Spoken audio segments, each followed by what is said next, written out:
All right, everybody, welcome back to the Rant, our Maryland Picks Pod edition. We also have some basketball to talk about, a victory over St. Peter's that was probably more exciting and more closer than Steve Pike would have liked, but in the end, a W nonetheless.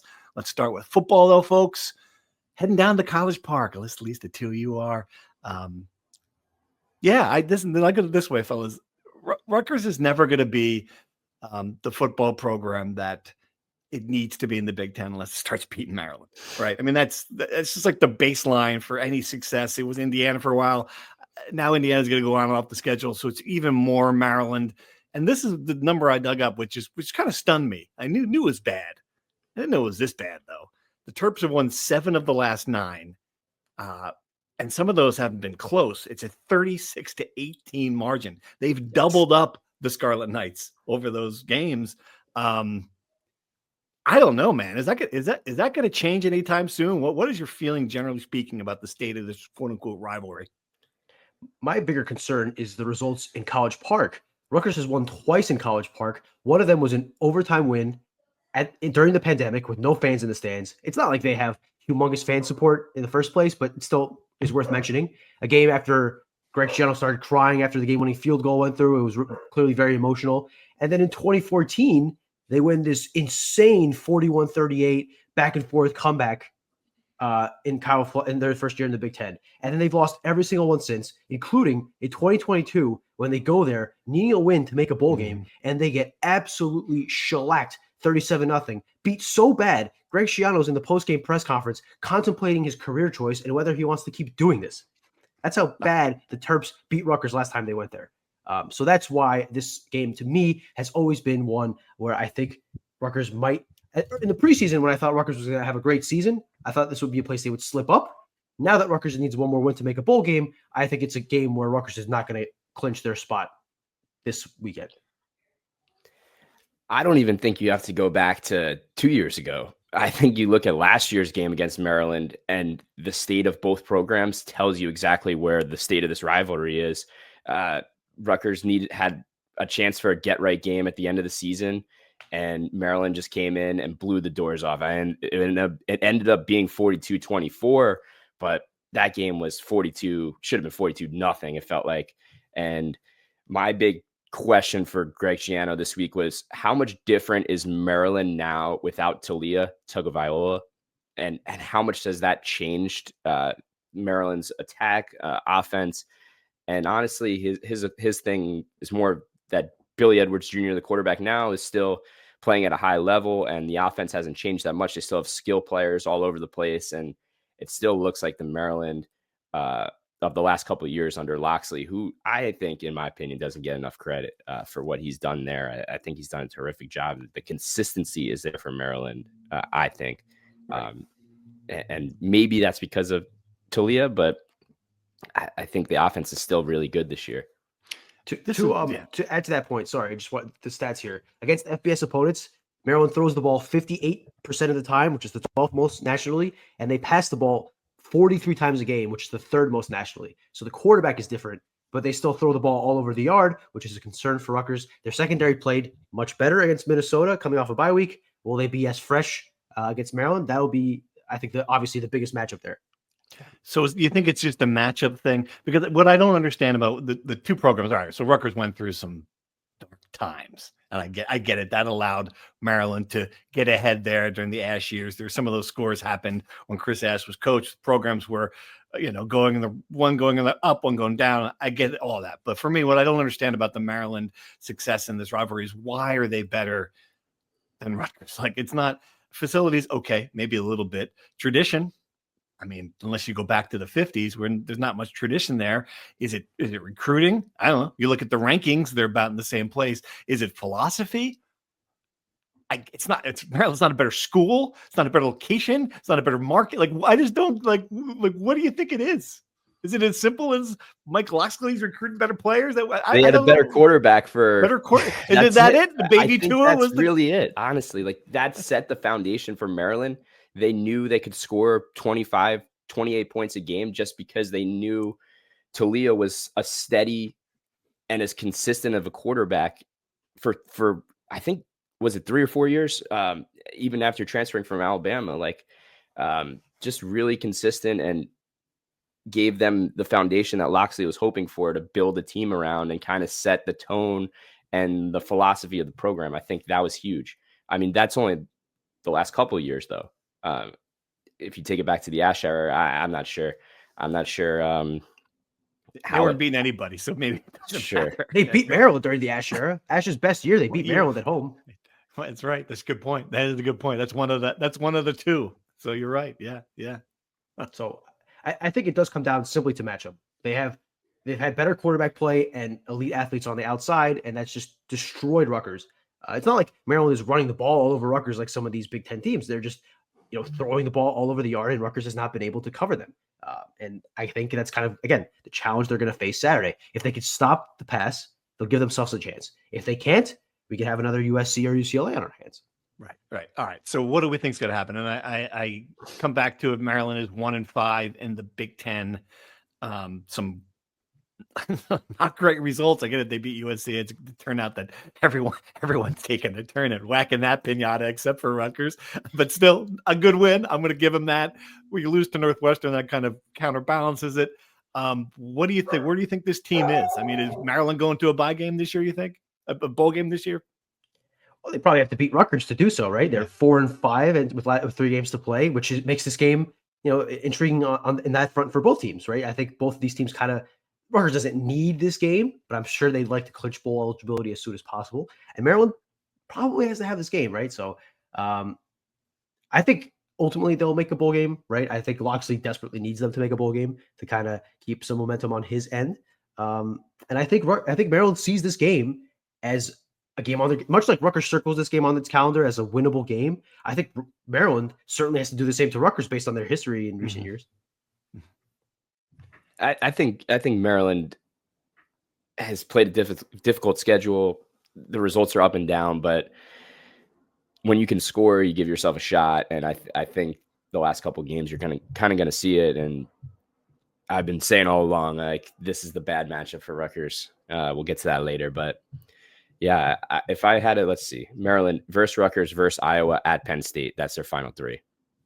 Difficult schedule. Yeah, they have to win this one.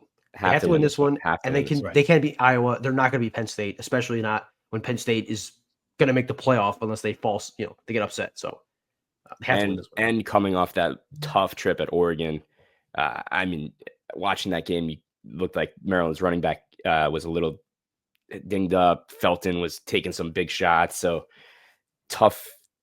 Maryland's kind of just in a tough little gap here, but I don't know. I'm still worried about this matchup. I won't say this is the first time. We'll say this, and you mentioned last year's game for me, and the moment that I kind of crystallized, Rutgers is not winning this game, and Rutgers is getting a new quarterback was the same play, and I've talked about it in this podcast where Gavin Wimsatt drops back. There's the 6'5" tight end whose name Bowman was that his name was standing Sean wide Bowman, open. Yep. Sean Bowman and Gavin overthrew him by like 8 feet, and I'm like, all right. That's it with this. The game got out of hand immediately against Maryland. I just don't think this year that's going to happen. And maybe I could be wrong. I look at this offense. I loved what I saw in a lot of ways from the offense last week. I think you're starting to see some receivers develop for Rutgers. Quarterback playing pretty well. Not perfect, but he's playing pretty well. Is this going to be like a 39-38? It's going to be a high-scoring shootout game that Rutgers can theoretically have the ball at the end and, outscore Maryland? Is that where this thing's heading? I think that's the only way Rutgers could win this game. I mean, we could be wrong, right? This could be a 13-10 nail biter. Rutgers can turn any game into a 13-10 nail biter. But I think more likely than not, Rutgers is going to have to win a shootout. I think they have the pieces, to your point. Ethan Kaliakmanis in the first half could win any shootout. Ethan Kaliakmanis in the second half against Minnesota, not really. So he kind of said this after the game as well. He has to be more consistent and do what he did in the first half across an entire game. And I think he'll need to do that against Maryland because their offense is pretty well oiled. The young wide receivers have to continue winning those 50-50 balls down the field. Dymere Miller has to play like he did in the first half. To me, the question is right tackle, Tyler Needham. Is he going to play? He got hit very awkwardly on his knee, limped off the field. Greg Schiano was very coy about his status. Based on what I saw, my eye test, my guess is that he just won't play, right? That's a hard – it was a rough look. And if you lose your right tackle, I'm not sure, one, who replaces him, and I'm not sure how that impacts the the level of the offensive line, who had a good game against Minnesota and was probably the most underrated reason the offense looked as good as it did in the first half. To answer your original question, Steve, I think to me it comes back to what Rutgers team is going to show up with or without Kyle Monungai. If Kyle Monungai plays, does Rutgers go back to the run the ball 25 times a game, try to control the clock and win with defense? Or is this going to be a game that Rutgers has to win 35-34? And compete, up and down the field with Maryland. I think a lot of that is predetermined. I always think that Rutgers with Monungai would rather win a game 21-17, but without Monungai, I think the impetus is on Callie McManus and the offense to really go out there and win the game. So we'll see on the Monungai front. I know that's a kind of a weak answer, but I think that's really the identity of the team, and there's no other way to kind of spin it. All right, let's stick to football. Let's do the know your opponent segment, then we'll make our picks, because I think I know which way you guys are leaning. But anyway, know your opponent. In case you guys don't know, we ask these 3 trivia questions and they get them wrong each week. That's not true. You guys have been better. You guys getting better. The first one, this is great. I love this question. All right. In 1932, I always like to get something recent for you Zoomers to pinpoint her. In 1932, Curly Bird, the man's name was Curly Bird, who served as the university's football and baseball coach, athletic director, and president. Curly Bird at Maryland in 1932, as baseball, football coach, the athletic director, and he ran the university in his spare time. That's a man. I mean, that's a man with a lot of responsibilities. Anyway, Curly Bird proposed adopting the Diamondback Terrapin as a mascot. In 1947, students from Johns Hopkins stole the 300-pound bronze statue of the Diamondback turtle, the Terrapin. You can see it on campus. What happened next? Johns Hopkins stole it. A, Maryland students traveled to Baltimore to retrieve it, laying siege on the house where it was hidden and leading 200 city police to respond to the ensuing riot. B, the Johns Hopkins students melted down the statue into a square block, which still sits in front of a fraternity house today. C, the statue was eventually returned later that year, but would inspire an episode of The Wire, in which Kingpin Stringer Bell uses its theft to motivate his gang. Or D, no one has ever seen it again. What happened to the Terrapin? So it's not D, because I've rubbed its nose for good luck. It's not C, because I've watched The Wire. A lot of good police, and no Terrapin, from what I remember. So I'm going to go with A, because everyone loves a good trip to Baltimore to get some crabs, and I'm sure that's part of the motivation for those College Park students to go up there. Mm-hmm. I'm going to go with D, that the turtle that Brian touched is a replica. A replica turtle. Replica. No, Brian got it right. Yeah, 200 police. 200 city police needed to quell the riot. I love that. Man, they take that crap seriously. All right, second question. Boomer Esiason is widely regarded as the best Maryland quarterback, or at least one of the 2 best. His nickname is Boomer because his mother, Irene, called him that while he was in the womb due to his constant kicking. That's not his real name. What is his real name? Is it A, Rudolph, B, Norman, C, Chester, D, Milton? Wow. What is Boomer Esiason's real name? I thought you guys would know this one. This is exciting to me if you don't know this. What was AB? I can't remember. A, Rudolph, B, Norman, C, Chester, or D, Milton? I'm going Rudolph. I listen to this guy every day. Rudolph Esiason, A, Rudolph Esiason. All right, well, Brian. There are NFL fans just screaming at this. All 5 NFL fans screaming at their screen about this. D, I guess? I don't know. Milton Esiason. No, it's Norman. Norman Boomer Esiason. Yeah. All right. I thought that was an easy one, but people are screaming at that, no doubt. All right. Final question. Maryland was a founding member of the ACC in 1953, which back then was just a 7-team conference. Which of these schools was also a founding member? A, Georgia Tech, B, Virginia, C, South Carolina, or D, Florida State? B. You going with Virginia? Pat? Yeah, I agree. Virginia. No, South Carolina. Ah, Heard you on that one too. Woo! had to be the That's for trick one. Cratch. That's for James Cratch if he still listens to the podcast. South Carolina. Yep, Virginia came in the next year. In hindsight, it's so obvious. It was the one that didn't fit. It was the one that's not currently in the conference. So, 0 for 3 for Lanny. Oh, Lanny just he's not chopping the segment. Good job. You guys want to do your picks? Sure. I have not calculated, but I believe I was wrong because I picked Rutgers to cover. Oh no, I was right because Rutgers won. Yeah, I was right. You're half right. You were right. half right. You're right. You got But it straight up wrong. Yeah. You got the straight up and the tiebreaker. That's all I wanted to point. We had an argument in the press box about this. I picked Rutgers to win outright. Therefore, I believe I should be first in the standings if there is a tie-breaking function. That's all. Well, the tiebreaker in this situation is straight up, which you would now take the lead because Brian was not correct in the straight up pick. But Brian was not acknowledging that was the case when we were discussing this in the press box. That's all. The tiebreaker comes at the end when it's all over. Right now, the standings are fluid, obviously. But currently, if you were to make the standings, I would be on top. That's the only point I was making. All right, in that case, go ahead. Make your pick first. I'm going to make my pick. The line is Maryland -6. -6? Yes. Mm-hmm. Really? Yes. Okay. Wow. All right. Some places have 5.5. I would like to vouch to go to 6.5 personally, but I could understand if you guys want to stay at 6. Or we can go 5.5. No, let's stay at 6. Oh, we're gonna be a tie. We're gonna push. We're gonna inevitably push. Yeah, you're right. Let's do 5. Want to do 5.5? 5.5 is fine. 5.5. Yes. Okay, 5.5. All right. I'm gonna.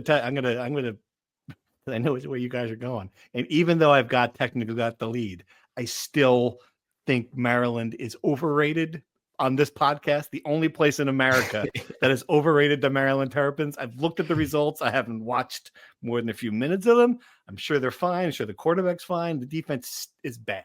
Like they have given up 20-something points every single game that I've seen. I think Rutgers is playing well offensively. I think they found something defensively. I mean, at least for 1 week last week against Minnesota, I think they're going to win this game. I just have a hunch. I'm going with a hunch.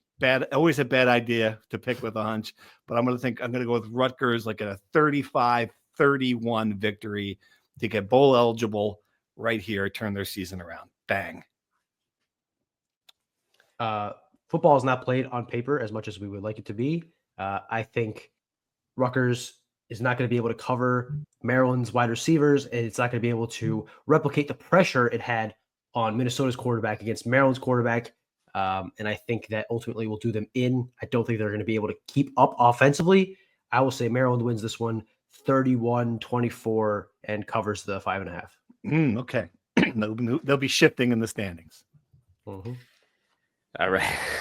No one has hyped up Maryland more than me this entire year. So I am the Maryland hype machine since week 1. I can't go back on the hype now. Even against Oregon, when I watched Maryland, I still thought, wow, like they were competitive. And if not for a couple turnovers in that game, it would have been a lot closer. Can Rutgers take the ball away? That's always the question. But I still think the skill position players are better on Maryland. The quarterback play is probably about equal.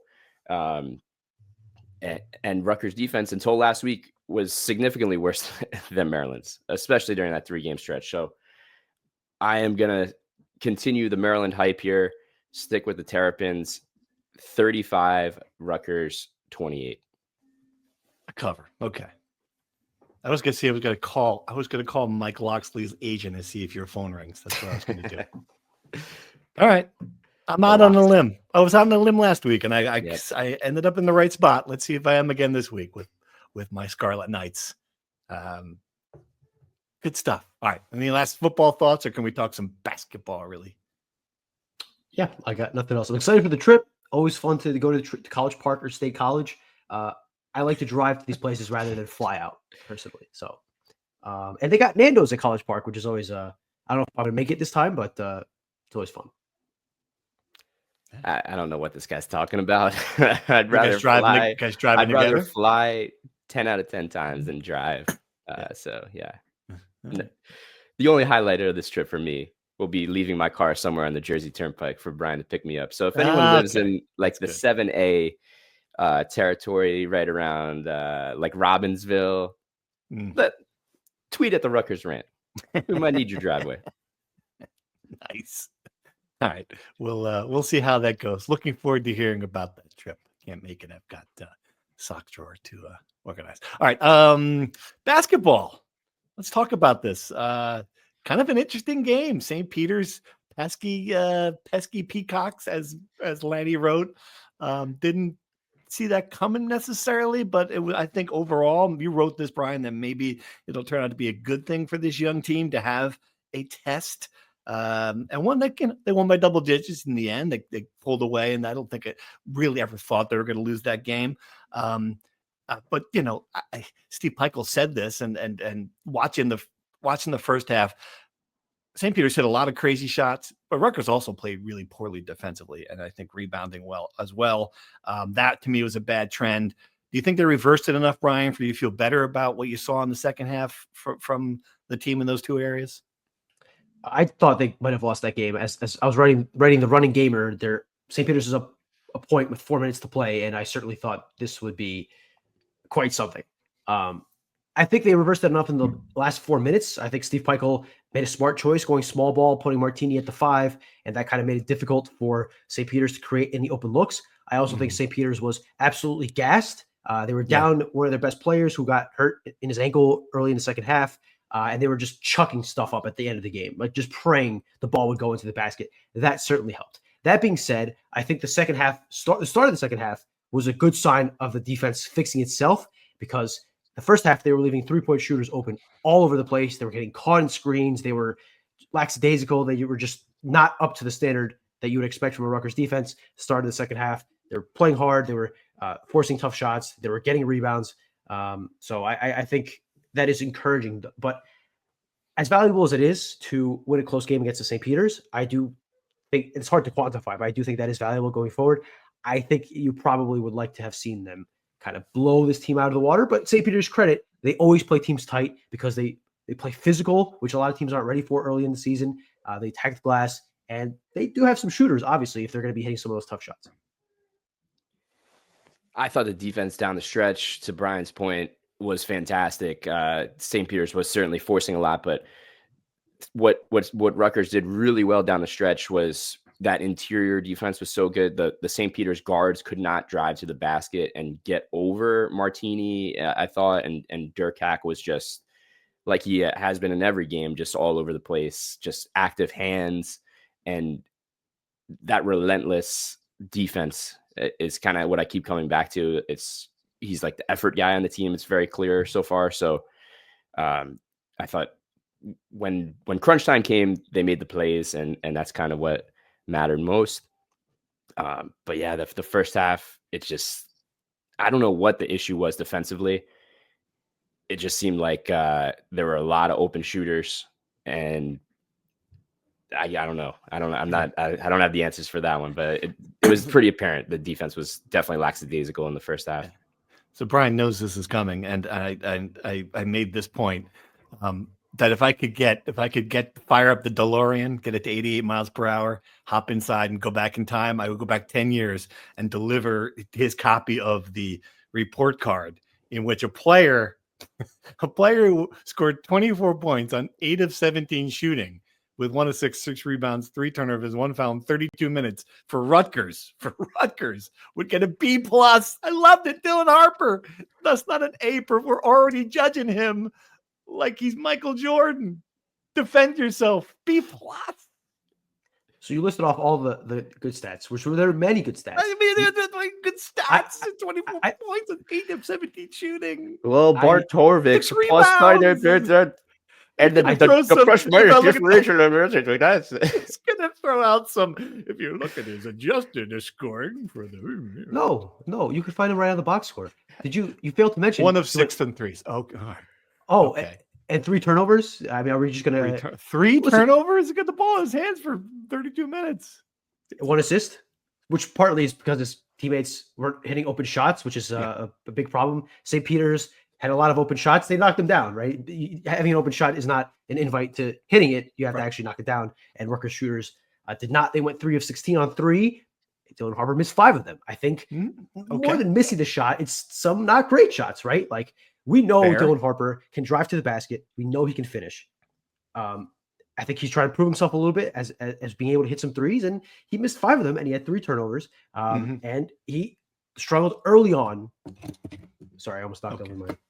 He struggled early on in doing anything because St. Peter's was putting all of their defensive energy in stopping him. And he eventually got through with it.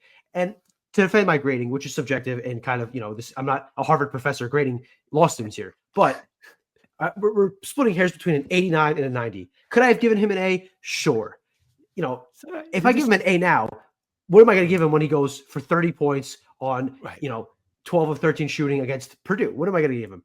An A plus? I think we got to have a little bit of Okay. All right. Come on. That's fair. The point, I tweeted this, Pat, and I just keep on coming back to it because you watch him and it's just, he's brilliant. Like, I don't know, and I don't know if this is an exaggeration. People couldn't give me an answer, couldn't come up with anybody, but I'm convinced that he is the best player I've seen in the Rutgers uniform in my 26 years doing this. I don't go back to Phil Sellers. You can say, you can text me and say, "Oh, what about James Bailey?" I didn't see him. I'm sorry, I wasn't there. I didn't see him. And again, Doobie had one great year.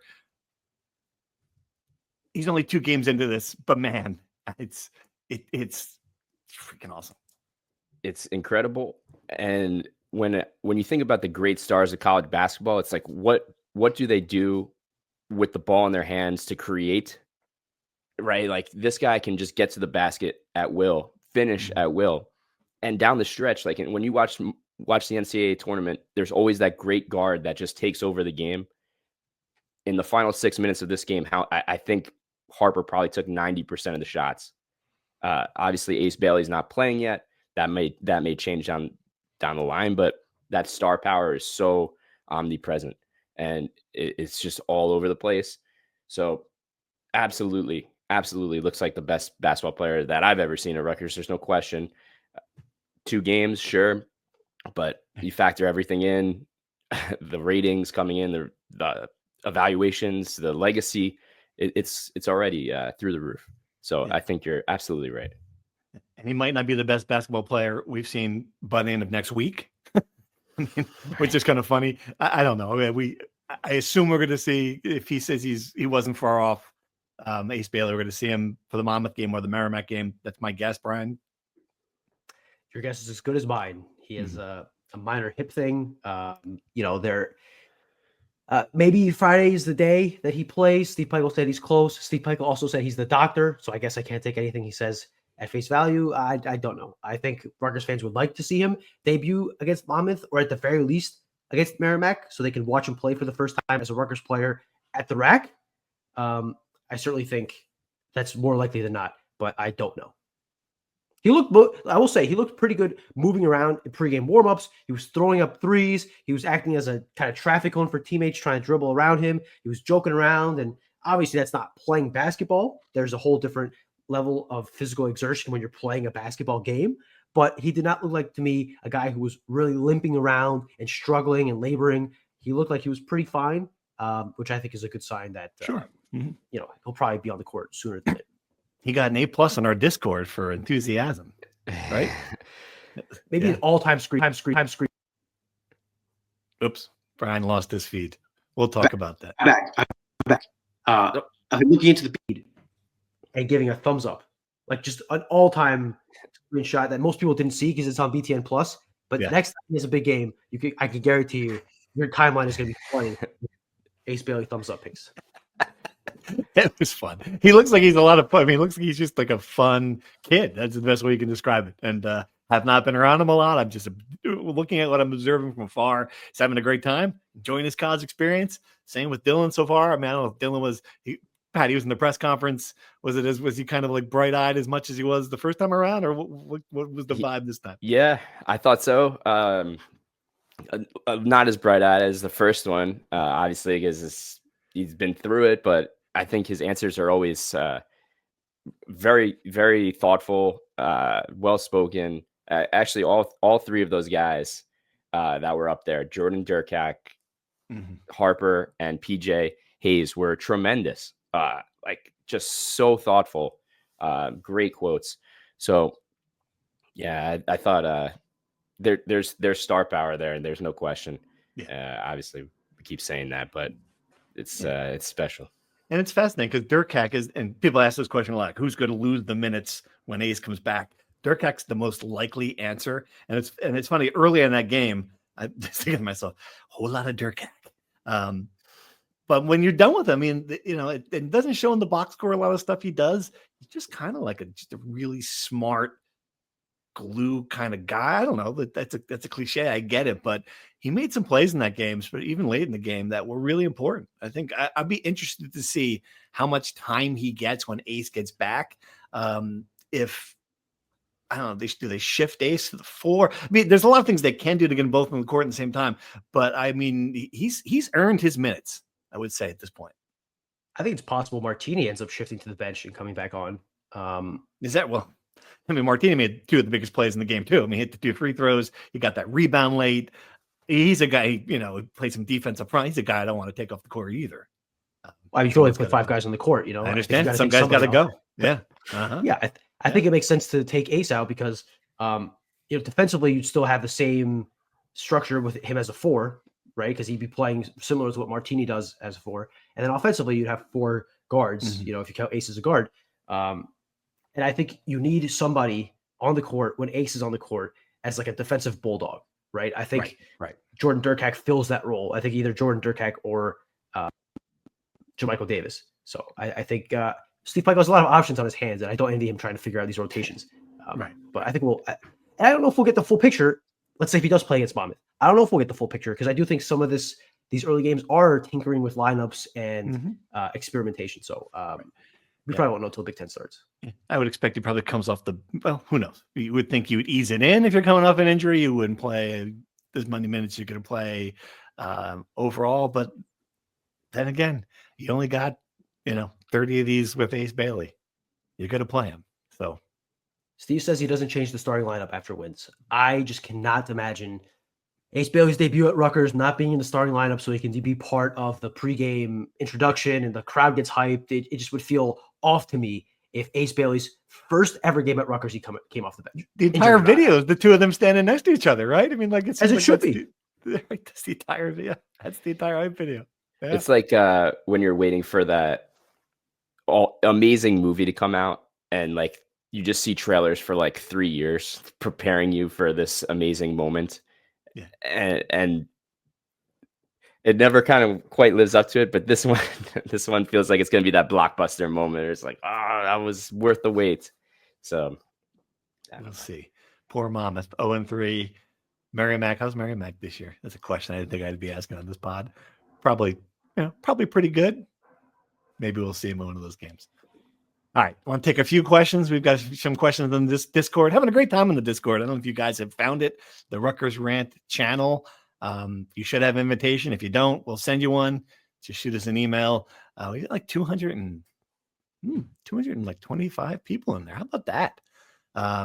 Question from Dave White in the Discord. Do you think this basketball team's ability to finish at the run, as it's shown so far, will continue to translate into success in the bigger games? Translation: will they keep making layups against better teams? I think Dylan Harper will. I don't think that's isolated to St. Peter's. Be interested to see the rest of them. That's a good question. What do you think, Brian? They always have 1 or 2, 3 smart cuts to the basket, and they finish those pretty easily. I think those will continue. A lot of teams get most of their layups through their center. Rutgers has not gotten a lot of layups through their center. Lathan Somerville got a couple of them, but even still, every time he posts up, half the time he's kind of fading away and going away from the bucket as opposed to the opposite. So I'm curious about that. I don't know. A lot of this is also decision making. Jordan Durkak is bullying his way to the rim against these much smaller guards and these low major teams. I don't think he's going to be able to do that in the Big Ten unless he goes Paul Mulcahy booty ball style. I just can't expect him to do that against better competition. And he's making some tough shots. Jermichael Davis made a couple of tough shots, but that's all he does is take tough shots. So I just can't imagine that will be sustainable at the rim. So I think it's a fair question, but I will say that Rutgers has had 2 better games at the rim in the first 2 games of the season than they've had in probably 2 years. Yeah. Like it's the finishing has been great. And like you said, most of that is because they have Dylan Harper who can finish at almost any angle. A lead finisher. Yep. Yes. Was the question about at the rim or in transition on the run, play on the run? At the rim. At the rim. Ability to finish. He said at the run, but I think he means at the rim. Okay. But to the second point, Pat, that's think what I was going to say. Question. The point I was thinking while Brian was explaining that, I think they play very well in transition. Mm-hmm. Durkak's one of those great guys. When the ball's in his hands, he's out on the run. He's looking to pass. Jeremiah Williams moves the ball really well up the court, and then Dylan Harper, of course, is just has great vision in transition. So I think what I've seen, at least in 2 games, is that Rutgers transition basketball is really much improved. Like these guys can really run the floor really well, and that's leading to some easier layups and finishing at the rim too. You'll laugh at this. As I was watching this game, there was a moment in the first half where I'm like, they need to slow this down. And then it's like, smack. What are you out of your mind? After 6 years of watching 51-47 and all these games where he's dribbling back and he's it's like he's waiting to the last, and then someone jacks up Kid McConnell jacks up a 30-footer. Finally they have this offense that can play with some tempo. I think that should be part of their identity. I love it, and I don't know. You would think it would become even more so with Ace Bailey out there. Yeah, right. But absolutely, imagine that guy with some space and the ball moving all over the place. That's unbelievable. And as Brian said, St. Peter's was gassed at the end. That might have won them the game. So I'd hope they continue doing that. I do think they should probably slow down sometimes in the half court. You take shots a little less early, a little later in the shot clock. Maybe don't force things too early. I certainly think that was something that stood out to me when they were discombobulated in the first half. But I agree. If they can push the ball, I think they should keep doing that. Right. This is the kind of offense that Steve Pikiell talked a lot about last year, about wanting to run. He talked about a lot. They obviously weren't able to do that. Now you're kind of seeing what they kind of wanted to do. So, right. Yeah. Personnel helps. Sure. The people. All right. Any other final thoughts here on hoops, Brian? Yeah. I thought Emmanuel Ogbole was better than he was the first game. He had another rough start, but he had a decent second half, had a dunk, got some rebounds in traffic, played twice as many minutes. So by that logic, against Monmouth, he'll play 20. And then eventually by the 4th game, he'll play all 40 minutes. But I thought he looked better. I did not think he looked great. I don't think he looked particularly good, but he wasn't disastrous, which again. Right. But he's the second best center on the team. That's the problem. I mean, Somerville was great again. Very good again, at least. And great's not the right word. But a second good. And that to me is important. All right, the first game wasn't a fluke. He still shows nice moves around the basket. He's got great footwork, just fantastic footwork for a kid that age. I just think he's good. And I want to see it against a better team. I get it. But Pat, again, second game in a row where you see a player who can elevate the ceiling for this team. Yeah, no question. And again, Steve Pikiell's big takeaway after game 1 was that he aggressively rebounded. Wasn't afraid to stick his nose in there, get a little dirty. I thought every time I looked, this guy was on the floor, really physical, aggressive game. And St. Peter's, what Brian said earlier, was a very physical team. I thought Somerville was matched that intensity. And the more and more we watch him, it's becoming clear he's not just this offensive player. I think he can really develop into being a strong player in the paint. Had a heck of a block, looked like a volleyball spike. Which I think that's my curiosity is more on the defensive end when the competition gets better. He's looked good so far. Like you said, encouraging that he built on the first game, played well in the second. All right, and one other question. That I love this one because it comes up every year, but it's a good one. Is Rutgers Maryland a real rivalry? There's one question. And why isn't there a trophy for Rutgers, Maryland? If it is a rivalry, I think Cratch had the idea he wanted to do like Delaware as a trophy or something. He had some cockamamie idea. The second time Cratch has come up, I'll have to text him and find out what trophy he wanted to do. Is it a rivalry? I don't know. I mean, probably not. No. It's not a rivalry until Rutgers starts winning some games there, right? It's not a rivalry. People competitive. care more. Yeah, you got to care more about it. No one cares more about this game than any game on the schedule. Right? That's a great point. No one hates Maryland. No one hates Maryland. I hate Maryland.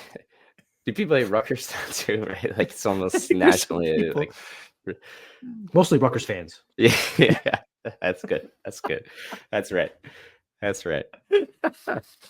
No, but Rutgers fans aren't waking up in the middle of July. Like, I hope we beat those Terrapins this year. Like, it's not right. I don't think that's the case. Yeah, I think it was smart for the Big Ten to make Rutgers, Maryland, the protected game on the schedule. It makes sense that they came in the league together. They're geographically close. The makings of the rivalry are there, but I think until there are competitive games and some fire, it's just not going to happen.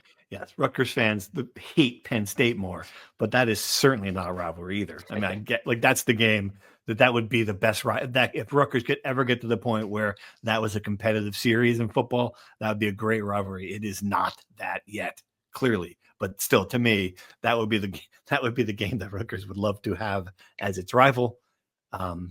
Is Seton Hall a rivalry? What is the rivalry?